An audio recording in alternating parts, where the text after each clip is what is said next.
Hi, this is Scott Garibay. Today we're going to talk about Dungeons & Dragons 5th Edition and using the villain camera in Dungeons & Dragons 5th Edition. We're going to talk about how to use what the villain camera is, how to use the villain camera, why to use the villain camera, and how to expand the villain camera. All right. So first I want to talk a little bit about who I learned this from. So I have a situation, a dungeon master situation where the student has become the master. Essentially a player that was in my game for quite a while has graduated to being a dungeon master, run some of their own campaigns, and then done something that I had never done in any of my campaigns, right? It was really quite bold. I was very impressed with it, and I want to share it with you today. It's called the villain camera. All right, so essentially, I'll talk a little bit about this, about the journey to playing under this player rather than dungeon mastering for this player, right? Because this player who's now a fully formed dungeon master who's really surpassed me in this villain camera thing. I've never done this, and it's really brilliant. I like how it works. All right, so basically, I have multiple gaming groups, but my primary gaming group is a group of players, and I met them through meeting one specific player within the group, and I'm going to call him the Ghost of Albion Game Master. So basically, I met this guy. He was running a Ghost of Albion game at a friendly local game shop, and I walked over. I was there playing Magic the Gathering, and I was like, "What the heck are you doing?" And they're like, "Excuse me?" And I'm like, "That's Ghost of Albion. Like 4 people in the world know what that game is." Right? And so I smoothed it over, but I was like, that's super niche, man. Like, what the heck? Why are you playing Ghost of Albion? By the way, Ghost of Albion is it's a tabletop role-playing game written by one of the actresses who was on Buffy the Vampire Slayer. It's like Victorian-era ghost stories. It's crazy. It's really super niche. Really cool game, but almost nobody plays it. It runs on the Unis system. Very, very unusual. So, but I was like, you're my people, man. Like, I love tabletop role-playing games, and I really, really like super niche tabletop role-playing games that nobody knows anything about. So me and this guy hit it off. I started playing in his games. He started playing in my games. That guy, he had a best friend, right? And his best friend was playing in the game and was not a DM at all, right? And then Ghost of Albion Game Master, right? He then had a transformation in his life, right? He all at the same time, he began pursuing a very specific, quite lucrative degree, and he got a partner, like a life partner, excuse me. So he got like a life partner, and somebody he was now romantically involved with, right? And his time just disappeared, right? And he went from being a game master to barely having any time to play in any of the games we had. And I was friends with him at the time, but he just kind of disappeared. And he disappeared out of necessity, right? Like, he was doing other things. Like, and this happens in life. It happens a lot, right? Now, I still wanted to play. I wanted to run my games, and I wanted to play in other games. And our gaming group's like, well, Ghost of Albion DM's gone. That doesn't mean our fun has to end. So, essentially, I became best friends with his best friend, and we started spending a ton of time together just because we could, right? Like, we had the time. We weren't, pursuing a degree and building a new romantic relationship, right? So, we started spending a lot of time, and we became very good friends, right? Now, that guy, he got seriously into the Star Wars narrative dice role-playing game, FFG's game. So I'm going to call him Narrative Dice Game Master. So he started game mastering Star Wars with the Narrative Dice system, right? And I'll tell you right now, when he began, he was not good at it. Right? He did not have a lot of confidence, didn't know how to bring a lot of energy to the game. It's pretty bad, right? But I'm in the these people play in my games, I play in their games. You got to be patient. You got to build. You got to build, right? And so I was building a better game master by being patient and making sure to play in these games, right? So, Star Wars Narrative Dice Game Master, right?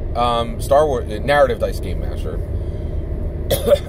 He then really started to ramp up and started running different types and new games, and really started listening to podcasts and was watching my game mastering my dungeon mastering, because I was running Dungeons & Dragons 5th edition, and really started to up his game quite a bit, right? So, with Narrative Dice Game Master, I had played in no less than probably 3 or 4 different campaigns. So recently, I'd say this is about a year and a half ago, he started a new Dungeons & Dragons 5th edition campaign, and he introduced the villain camera. And he didn't say, oh, here's the villain camera. He just started doing it. And I was stunned. I'd never seen it before. So what is the villain camera? All right, well, I'll give you an example of it that I think you can understand. So I watch a show called Voltron Legendary Defender. And when you watch that show, you get to see, you know, Hunk and Pidge and Lance and, all the Shiro, all the main characters, right? And the camera's on them. That's the hero camera, okay? And everybody understands that. Like, you follow the main protagonist, the camera is on the main protagonist, right? Well, Voltron Legendary Defender had a villain camera. So, like, Emperor Zarkon is, you know, making his evil plans, and so the camera goes over to his fleet. The Voltron Legendary Defender, the Voltron pilots are nowhere around, and Emperor Zarkon is like, oh, hey, my minions, have you completed the ultimate weapon and supercharged it and attached it to my Death Destroyer fleet? And they're like, well, Emperor Zarkon, we still need the Zazablader crystal. And he's like, well, let's go get it, you know, and then you see his ship fly out, right?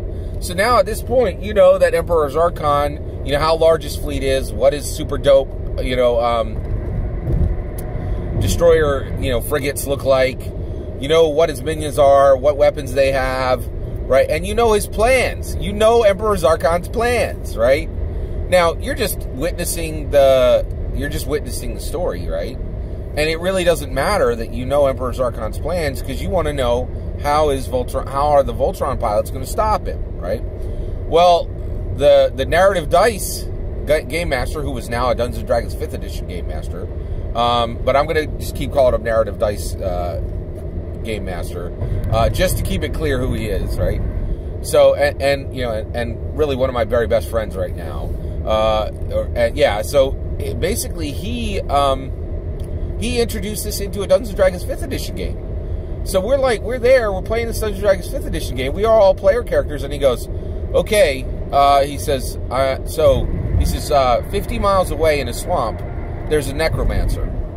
And immediately I'm like, well, are we seeing him through a scrying spell?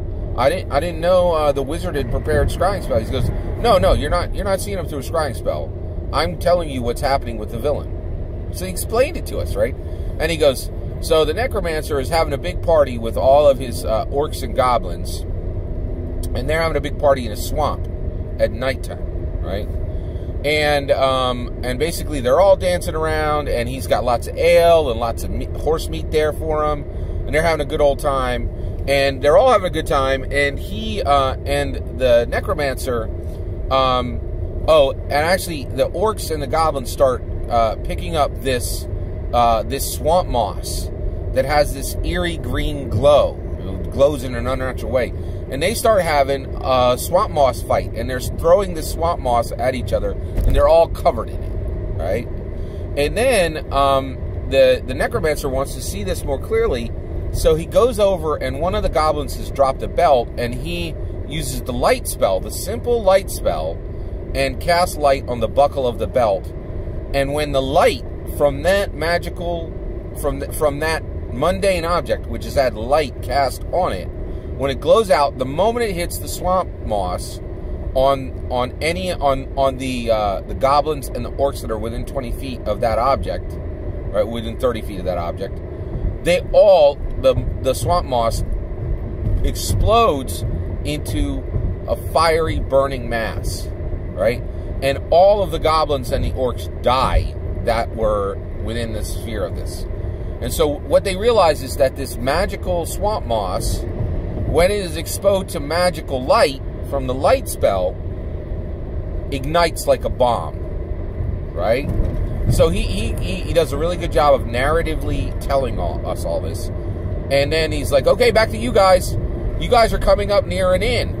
Are you going to go into the inn? And we're all looking at each other, we're like, did you just tell us the villain's secret weapon? And he's like, yeah. And he goes, but I trust every single one of you not to, you know, he goes, yes, and every single one of you now knows that as a Dungeons & Dragons 5th edition player, but none of you know that, none of your player characters know anything about that. And all of you are skilled players, and none of you are going to use that metadata with your player characters, but I'm engaging you in the world and showing you a broader view of the world. And I was like, what the heck? The student truly has become the master. I was like, what the heck? This dude is doing stuff I've never done in my own games. He's supposed to learn from me. I'm not supposed to learn from him. What the heck? Actually, I was super proud of him. I really was. I shed a single tear when I went home on my drive home, but other than that, it was fine. I'm fine. Actually, I was super proud of it, and I really think it's a brilliant idea. I love this idea. It's really, really good idea. So I've explained to you how to do the villain camera, and it is troublesome because, like, you know, your players are so used to only seeing through their own eyes, right? Now, I ain't gonna let my student become the master be the only one who's got super dope ideas. So I'm gonna explain. So that's how you use the villain camera. Why should you use the villain camera? Well, it's awesome. It really, really works really well. And actually, we did have some problems where, you know, at our table, we have 5 players and 1 game master, our D&D 5th edition game that the narrative dice game master is running. And basically, we got, well, I'm a rock star player. No, actually, I'm a terrible player. Like, GM from the player seat a lot. I'm a fine player, and we got 1 or 2 really good players. I would even say we have 1 rock star player, but we have 1 or 2 really bad players. Like, they're on their phone a lot. They play the same character every session, like that kind of stuff, right? So, and I think a lot of tables are like this, and I really wish that game designers would start building games for tables with good and bad players, rather than what's happening right now, which is a ton of tabletop role-playing game designers designing games for literally a table that is filled with other TRPG designers. It's one of the worst problems in our hobby today. It's a terrible problem. All right, so anyway, all right, so basically, you know, so we have these players, and we did it, and he had to correct some people. He was like, hey, okay, when we encountered the swamp moss, one of the player characters was like, oh no, swamp moss, let's cut your armor off right now in case it ignites. And, you know, the game master, you know, the narrative dice game master in Dungeons & Dragons 5th edition had to be like, hey, you can't do that. Your player character doesn't know that. You know that as a player. And then the other players was like, yeah, come on, man, you can't do that. You gotta, like, if you want to try that, you know, you could do, maybe, you know, you can ask for an intelligence roll to get a clue, but right now you don't even have any information, right? You know, like, so we kind of corrected it, and we did have to, so there is some correction that'll need to be done in flight with this. But one of the things I wanted to talk to you about is, I really, the reason to use the villain camera is it's transformative. It really gives you a much better view of the world. You get a fuller view of the world. Just like on Voltron Legendary Defender, we have the hero camera, we have the villain camera. It's awesome, right? And it feels like a modern story, and it also feels like the game master, the dungeon master, is extending trust to you, right? And I love it. It's really, really good. It really is fantastic. The other thing is it allows the dungeon master to communicate urgency. Like, hey, you need to get on this. Like, I know you guys are having a fun time talking to that bard in the inn, but, like, people are going to die if you don't move, right? Like so it's really good. Now, how can you, so that's how you can use it, and that is why you should use it. Let's talk about expanding it, right? So I'm very convinced, too, that I think you can take this even further, and you can add the NPC camera, right? A camera for non-player characters who are simply, you know, for, like, if your players have a tavern that they like to go to, and they're currently in the dungeon, but you know they're going to go back to that tavern when they're done in the dungeon, you can have a scene that is literally, you know, the local farmer delivering bacon rations to the inn, right? I love this idea, right? And it can be nothing more than that. It can literally be the farmer delivering bacon rations to the inn, right? And, you know, and then having a conversation about how, you know, his son has been lazy in the fields lately, you know, and is not giving as much help as he used to. And, you know, and the tavern inn is, you know, saying, hey, I really want to see if I can get some of that Thunderstruck ale from 2 towns over. Have you heard of anybody who's got a barrel? I'd love to buy it for the inn, because that dude over in 2 towns over, he won't sell it to me because we've had beef for a few months. You know, just like, it's really awesome. So I think adding the non-player character camera is really nice. And by the way, one of the things that's cool is the Dungeon Master runs these, and it's all like narrative, right? The Dungeon Master, for once in his life, is uninterrupted. He's telling a story, and there are no player characters there to interrupt, right? And it, you know, Dungeon Masters are storytellers, and this is a really cool way for Dungeon Masters to have almost like cinematics in a video game, right? In cinematics, you put the controller down for a few minutes, right? And it's really nice. And I think that's another thing, is players are used to this, cinematics in video games. And this attaches a level of modern storytelling to our Dungeons & Dragons 5th edition games. The last camera I want to talk about is an environment camera, right? So you can add an environment camera.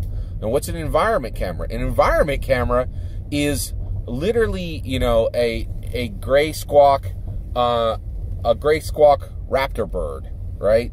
And that's a you know, a super unique species that's in your world, and it's just like a hawk, right? It's a specific type of bird that is in your world, and your environment camera is this gray squawk raptor bird just flying over a valley, and you're seeing, you know, and you narrate what the bird is seeing. Oh, there's a river, and it flows, and you know, it's flowing south, right? And in the river, there's a bunch of you know, tree branches, because there was recently a moderate storm, right? And then the gray squawk raptor bird, you know, dives over and flies over a small path, and as he goes through the path, he sees a woodcutter, and the woodcutter is carrying a bushel of wood back from deep within the forest, right? And again, the environment camera, it's not telling you what the NPCs are doing, it's not telling you what the villains are doing, but it's letting you paint your world, right? Paint your world and show it more clearly to your players, right? So I highly recommend using the villain camera. It's not easy, it's not intuitive, but it is powerful, right? And it is fun, and I think it really distinguishes your Dungeons & Dragons 5th edition game from a lot of other Dungeons & Dragons 5th edition game. I'm really happy to bring you the villain camera, right? My only regret is that I didn't come up with this, and I had to be taught this by my own student who has now become the master, right? It's my only regret. So actually, thank you once again for letting me share this with you today. Please consider liking and subscribing, and have a wonderful millennium.